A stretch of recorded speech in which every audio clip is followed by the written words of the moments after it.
Hindi paglaro ni Arvin Tolentino. Planado pala at sinabihan daw pala siya ni Al Francis Chua para malaki ang chance na manalo nga ang Jeans at tuluyan ng malaglag ang NP. Ano naman kaya ang naging reaksyon ni Tolentino sa nakita niya na tinatambakan na ang team niya at hindi nga siya makatulong? Yan ang topic natin sa video na ito mga ka-sports. Pero bago nga ang lahat, pakisuportahan ang aking channel sa pag-like at subscribe. I-click ang notification bell button para lagi ang ma-notify sa mga latest videos ko. Tara at pag-usapan na natin yan. Si Jamie Malonzo nga ang gumawa ng 6 straight points dito sa Jeans dahil sa high-low play na ginawa ni Sistan. May dang pa nga na nagawa agad si Jamie para bigyan ng energy agad ang crowd. Bumawi naman agad si Joshua Munzon at siya din ang gumawa ng 2 basket para sa NP.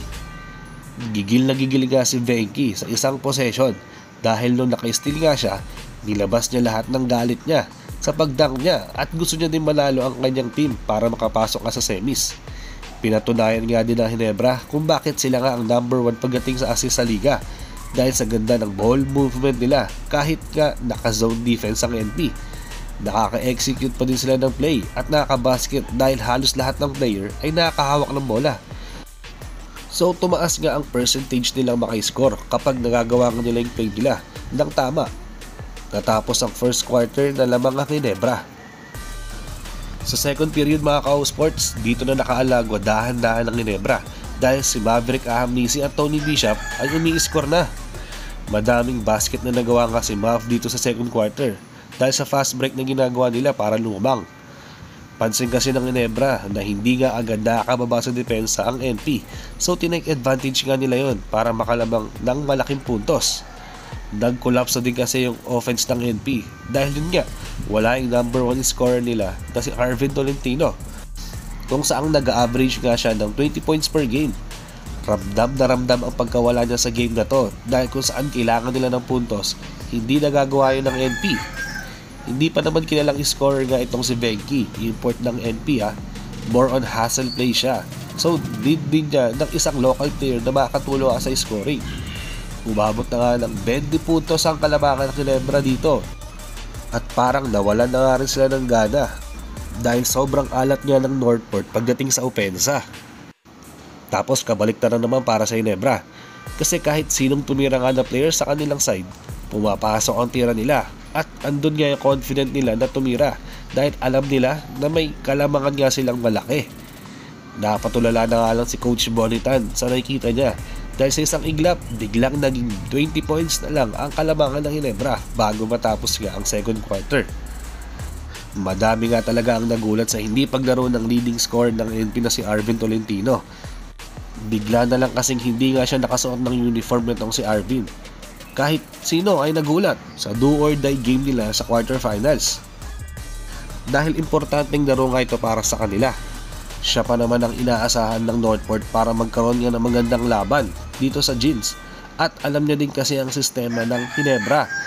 Kaya advantage na nga yun para sa kanya. Dito sa third quarter mga ka-sports, medyo nakakahabol na ang Northport dahil sa ilang sunod na basket nila. May mga tres na nagawa pa nga itong NP. Nakaka-basket na sila unlike nung first half na sobrang alat nila sa opensa at depensa. 3 straight na tres ang nagawa nga ni Zamar dito at yun nga ang nagpa-boost ng confidence nila ulit dahil gumana na nga ang outside shooting nila. Mabuti na nga lang ay nandiyan nga si Sistan dito sa Ginebra dahil siya naman ang gumagawa sa part nila. Halos na dominate niya nga ang point dahil nga sa drop pass na ginagawa sa kanya ng kakampi niya. Yun talaga ang maganda kay Sistan mga ka-sports. Sure ball siya pag nabibigyan siya ng bola dito sa ilalim. Kinakaya-kaya niya din kasi ang nagbabantakay sa kanya na big man ng NP. Pagpasok ng fourth quarter dito mga ka-sports, puro fast break na ang ginagawa ng Jeans. Sunod-sunod na kasi ang tres na nagagawa nila dito at yun nga ang nagbalik ng double digit na kalamangan nila. Gumanda na din kasi ang ball movement nila dito at may stop na nila ang run ng NP. Bigla na lang kasing na-stop nila itong si Zamar na kung saan kumain nga sa kanila ng third quarter. Kaya nag-step up na nga talaga si Venky dito, import ng NP at nakuha na nga niya ang triple-double niya.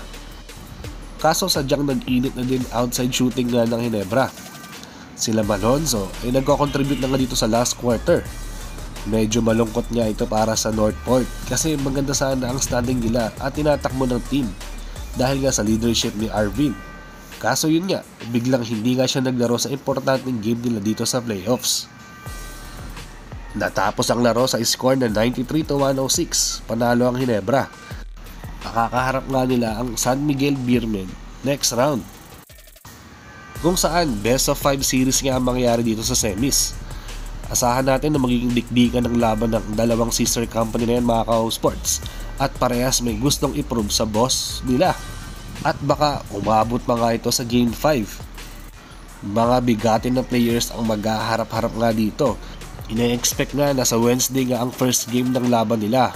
At enough na yon para makapag-prepare na nga both teams at makapagpahinga bago ang laban nila.